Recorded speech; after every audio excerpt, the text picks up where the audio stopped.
Idricia, on se retrouve aujourd'hui pour une toute nouvelle vidéo. J'espère que vous allez bien. En tout cas, moi ça va hyper bien. Et aujourd'hui, comme vous avez vu dans cette magnifique chambre, je suis dans ma nouvelle chambre. Donc on a refait la décoration, on a tout refait ici. On est trop content du résultat. Je sais que ça fait extrêmement longtemps que je n'ai pas posté de vidéo, c'est-à-dire 4 semaines. Mais ça commence à faire un petit bout de temps. Je sais, je suis youtubeuse et je ne sors pas de vidéos. C'est super. Il nous est arrivé extrêmement beaucoup de galères ici. On a réussi à enfin trouver une maison fixe. On est hyper content, ça fait trop du bien, on est trop bien installé. Et la maison elle est magnifique, donc si vous l'avez pas encore vue, vous pouvez toujours aller la voir sur la chaîne de l'idée ou celle de Saphir. Il vous fait une petite présentation de la villa. Aujourd'hui, comme vous avez vu dans le titre de cette vidéo, je sais pas encore ce que ça va être, mais ça va être un titre, un bon titre. Je pense qu'il pourrait bien expliquer cette vidéo. On va parler de l'affaire personne et l'idée et moi. Je pense qu'il fait un petit peu trop le kéké sur les réseaux, donc à dire oui l'idéal c'est pas une embrouille, parce que faut pas croire. Vous êtes beaucoup à screener, m'envoyer ses stories, la.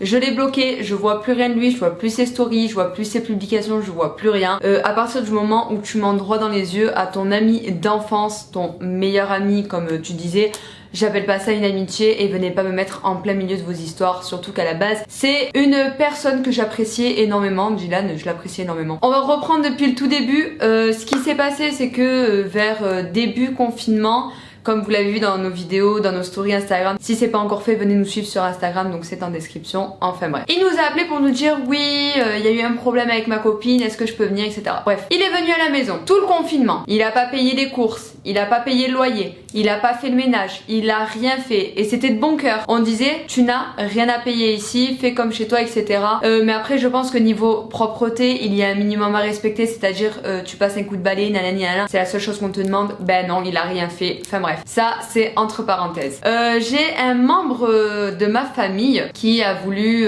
on est re-rentré en contact ensemble durant ce confinement. Donc faut savoir qu'il a une femme, un enfant, etc. Donc il est bien dans sa vie, c'est une personne qui est très bien dans sa vie. Il a un travail, il gagne son salaire, il nous est arrivé quelques petits trucs, il a perdu son papa il y a pas très longtemps. Donc ça nous a tous très touchés. Et là de le revoir, etc., de reprendre contact avec lui, ça m'a fait extrêmement plaisir. Donc faut savoir que du coup suite à ça, il revenait souvent à la maison. Donc on passait des soirées tous ensemble, etc. Bref, tout se passait extrêmement bien jusqu'à ce que je remarque une alchimie, on va dire, une bonne entente entre personne et la femme à cette personne de ma famille. Je ne dirai aucun nom, bien évidemment. Je ne dirai aucun nom, ce qu'il est pour moi, etc. Je ne dirai pas pour pas qu'on remonte à lui, parce que je pense qu'on a eu assez de problèmes à cause de personnes pour vous dire à cette heure-ci qui c'est. Donc du coup, tout s'est super bien passé, etc.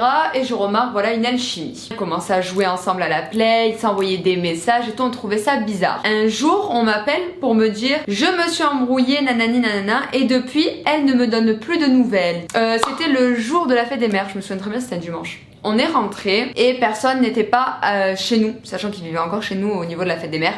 Il n'était pas chez nous, etc. Donc moi, furieuse, je me suis dit ça y est, forcément ils sont ensemble, qu'est-ce qu'ils nous cachent, etc. J'ai un peu vrillé dans ma tête. Et puis je vais pour aller vers Avignon et les retrouver, parce que je savais qu'il était sur Avignon. Il n'avait pas pris sa voiture, il avait pris sa trottinette électrique. Donc je savais très bien qu'il allait sur Avignon. Au moment où je pars, lui il revient et me dit oui, non, j'étais partie chercher McDo, etc. Parce que je lui ai demandé où est-ce qu'il était. J'étais partie manger, nanani. Bref, il revient et tout, je dis ok c'est bon, je rappelle la personne qui m'a appelé, je lui ai dit ne t'inquiète pas, il était avec il était parti manger McDo, il est revenu. Et il me dit oh c'est bizarre, elle vient de m'appeler pour me dire qu'elle rentrait. Coïncidence? Je ne pense pas. Enfin bref, 5, 10, 15 minutes passent à peu près. Sur le chemin, je sais pas ce qui se passe, il m'appelle et il me dit écoute Idricia, je suis au courant de tout. Et je fais quoi? Il me dit ils se sont embrassés, ils se sont vus, ils sont montés dans la voiture ensemble, ils s'envoient des messages, ils parlent de cul, nanani. Ma tête, elle s'est décomposée. Je me suis en fait décomposée sur place, je me suis dit mais ce n'est pas possible. C'est pas vrai. Pas quelqu'un qui est sous mon toit, que je nourris, que je loge, que je... Non! C'est pas possible, tu peux pas faire ça à ma famille. Je rentre en furie, Idricia, énervée comme jamais. Je m'en prends à Dylan, je m'en prends à tout le monde, tout ce qui passe autour de ma main, en fait, je me prends la tête avec. Là, il fallait vraiment pas. Je crois que c'était le moment où je me suis dit, attends, le mec, il est parti embrasser une meuf, en couple, presque marié. un enfant. Je me suis dit oh, je dis il est où le respect là? Je le mets sur haut-parleur, il explique tout. Et personne, la seule chose qu'il me trouve à faire c'est... Et ça m'a foutu encore plus les nerfs. Là il a commencé à parler, à s'excuser, il a regardé l'idée, il lui a dit mais je te jure que je l'ai jamais vu. Premier mensonge. Je te jure que je l'ai jamais vu en dehors, nanani nanana. Il a commencé à péter comme... Il y a une grosse embrouille qui se passe, etc. Et je dis clairement à Dylan de prendre ses affaires et de partir de chez moi. Parce que là ça va partir en couille. La personne a été prête à venir chez moi pour foutre la merde, enfin pour que ça parte en vrille en fait. Donc il prend ses petites affaires. Il s'en va et 15 minutes après je reçois un appel. Bon bref, là à partir de là c'est parti en couille. J'ai dû me rendre chez la personne de ma famille, parler avec, nanana. Faut pas croire, je ne m'en suis pas pris que à Dylan. Dylan s'est pris la moitié de ce que j'ai dit à cette... je peux pas appeler ça une femme. À cette... comment on va appeler ça? Bouffonne? Non c'est méchant bouffonne. De cette meuf. Ouais, on va l'appeler la meuf. Je m'en suis pris, enfin elle s'en est pris énormément plein la gueule aussi parce que bien évidemment c'est une personne que je portais aussi dans mon cœur et qui au final a osé me mentir, me dire, parce que il faut savoir qu'elle ne travaillait pas, donc des fois dans la semaine elle venait chez moi pour parler, etc. Et moi en tant que personne bête, naïve, je me disais elle vient me voir pour qu'on puisse parler de ci, de ça, de ci, de ça, de tout. Mais en fait non, elle venait, et je sais pas comment j'ai fait pour m'en rendre compte, elle venait à chaque fois que cet individu, personne, était chez moi. Et je ne captais pas. Je crois que j'étais la personne la plus débile du monde à ce moment-là pour me dire « Oh, Idrissia, réagis, fais quelque chose, alerte, au secours, un individu est entré chez toi, j'étais en train de péter un câble. » Et en fait, quand j'ai réalisé ça, j'ai pété un câble. Faut savoir que cette personne, malheureusement, je sais que je peux être violente ou même blessante dans mes paroles. Malheureusement pour toi, je ne regrette absolument pas ce que je t'ai dit, ni à l'un ni à l'autre. Ce n'est pas mon problème. À partir du moment où vous n'avez pas de respect pour les membres de ma famille, je n'aurai aucun respect pour vous. Voilà. Je rentre chez moi et on appelle une autre personne de notre entourage amical. Je ne dirai aucun nom parce que bien évidemment, il n'a rien fait pour foutre la merde, bien au contraire.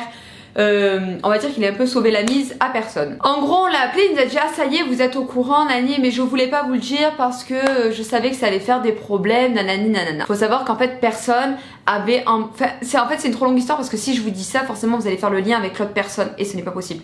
Il faut savoir qu'ils se sont embrassés dans des lieux où tout le monde était là, même la personne qui fait partie de ma famille était présente sur le lieu et en attendant voilà ce qui s'est passé. Même quand on était présent. Vous voyez, par exemple, nous on était dans le jardin et eux par exemple c'était dans le salon. Voilà ce qui se passait. Et ça, je trouve ça inadmissible. Je peux pas faire ça. Il faut savoir que personne à ce moment-là, il m'a dit oui, mais cette personne est violente envers cette personne et moi je voulais juste l'aider. Alors écoute-moi bien Coco, si c'est pas encore ancré dans ton crâne. Tu n'aides pas une personne en baisant avec elle. Tu l'aides en parlant, en l'écoutant et en venant en parler aux gens qui sont autour de toi. Je fais partie de cette famille-là. La seule chose que tu as à faire, c'est parler avec elle, écouter ce qu'elle a à te dire et venir m'en parler. Tu ne fais pas partie de cette famille. Tu es un inconnu. Tu es personne. Et toi, tu oses, toi, t'incruster dans une famille avec un enfant pour baiser avec elle. Il est où ton respect? Du coup, dans la voiture, au retour de cette grosse embuscade, on apprend du coup qu'ils ont couché ensemble, sachant qu'ils le niaient. Entre un qui jure sur tout ce qu'il a de plus cher, l'autre qui jure sur tout ce qu'elle a, sur ses enfants, sur sa grand-mère, son grand-père, toute forme d'excuse, de non-dit, de non en fait. Non, on n'a pas fait ça, non, on n'a pas fait ci, non. Pour eux c'était non catégorique.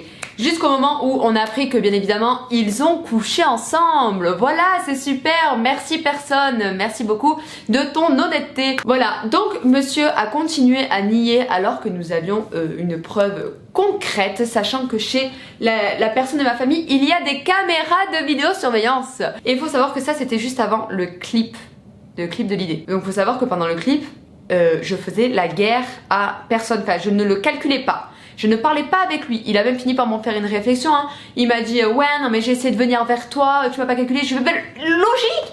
Logique, réfléchis dans ta tête, sois un minimum intelligent. La logique des choses. Tu ne peux pas venir me parler à moi, faire comme si de rien n'était, alors que je t'en ai pris à ma famille. T'étais l'une des personnes les plus... que je pensais les plus braves, les plus intelligentes. T'es un moins que rien, t'es une merde. Si tu vois cette vidéo, sincèrement, je te dis la vérité, tu n'es qu'une merde. Voilà, clairement. Parce que aller dire oui, je n'ai pas d'embrouille avec l'idée, oui, je n'ai pas fait ça, oui, elle fait ci. Non mais attendez, parce qu'en plus de ça, qu'est-ce qu'il m'a dit? Ouais, mais de toute manière, Idrissia, c'est qu'une pute. Voilà, attends. Il a retourné la situation. Idrissia, c'est qu'une pute, c'est à cause d'elle que tout ça se passe. Si l'idée, il me parle plus. Si l'idée, il agit comme ça. Nanani, nanana. Pardon? Attendez, parce que je lui en ai parlé, bien évidemment. On s'est écrit des pavés comme ça. Où monsieur, il me disait, j'en ai marre qu'on me fasse passer pour le méchant. C'est toi qu'on fait passer pour le méchant? À la logique des choses, t'as baisé avec une personne qu'il fallait pas. Avec une personne de ma famille. Ok? Et malgré tout ça, on a réussi à retourner la situation contre moi. En disant... Idrissia, tu n'es qu'une pute, c'est à cause de toi que l'idéal fait ça. Tu as menti à l'idéal, droit dans les yeux, en allant au clip, en allant je sais plus quoi faire. Tu le regardais dans les yeux, tu t'es mis en pleurs dans une voiture, en jurant sur tout ce que tu avais de plus cher, que tu n'avais jamais couché avec elle, alors que par la suite tu l'as assumé de plein gré, et tu veux venir me parler que moi, c'est moi qui ai gâché tout ça. Tu lui as menti 3 fois dans les yeux. À l'idéal, je ne le dis pas. Fais ci, fais ça, fais ci, fais ça. Il prend ses décisions tout seul. C'est un grand garçon, il n'a pas besoin de moi. Et s'il a changé pour vous, c'est peut-être à cause de vous. Regardez votre comportement. Non mais parce que t'as pas pensé une seconde à ne pas trahir tes soi-disant amis pour ton putain d'anniversaire. Hein? Quand l'idée t'a dit, je te laisse une deuxième chance, dites-moi qu'est-ce que vous avez dit sur moi. Et Idrissia, ton anniversaire, t'étais le premier à tout cracher sur tout ce qu'ils ont dit. Hein? L'autre, la Mixam et Olivia, qui disaient comme quoi c'était encore une fois de ma faute à moi, que l'idéal avait fait sa vidéo embrouille avec Mixam, nanani nanana, alors que j'étais la première, moi-même la première à lui dire ne poste pas cette vidéo, ne fais pas cette vidéo, et tu étais même présent dans cette maison quand je le disais, et tu oses dire, vous osez dire que c'est de ma faute qu'il ait fait ça? Vous vous regardez un peu dans un miroir? Vous êtes des égoïstes? Vous pensez qu'à votre gueule?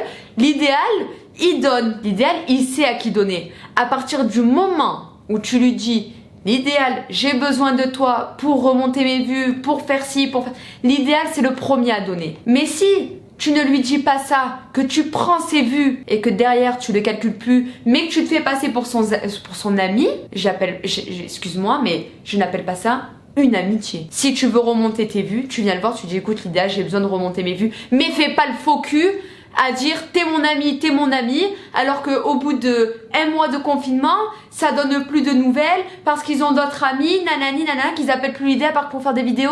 Vous appelez ça des amis? Vous êtes dans la logique de l'amitié là? Parce que moi là je la vois pas l'amitié. Enfin bref, ils ont tous craché un petit peu sur nous et personne a directement tout cafeté à l'idéal, bien évidemment, par preuve de belle amitié pour trahir ses autres amitiés. Et sur ce, même si tu fais une vidéo en retour de la mienne, je l'attendrai avec impatience. Voilà.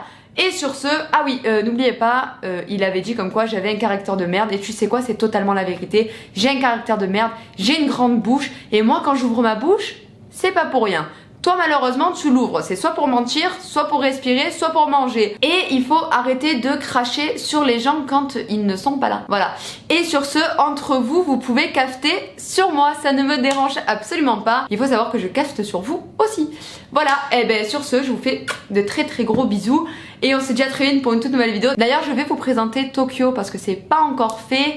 C'est ma petite nouvelle fifi, donc voilà. Lâche un petit pouce bleu, un petit commentaire à cette vidéo. Dis-moi ce que tu en penses parce que bon, voilà l'histoire de fou. J'espère que vous êtes contents d'avoir eu enfin une vérité de pourquoi est-ce qu'on ne parlait plus à personne.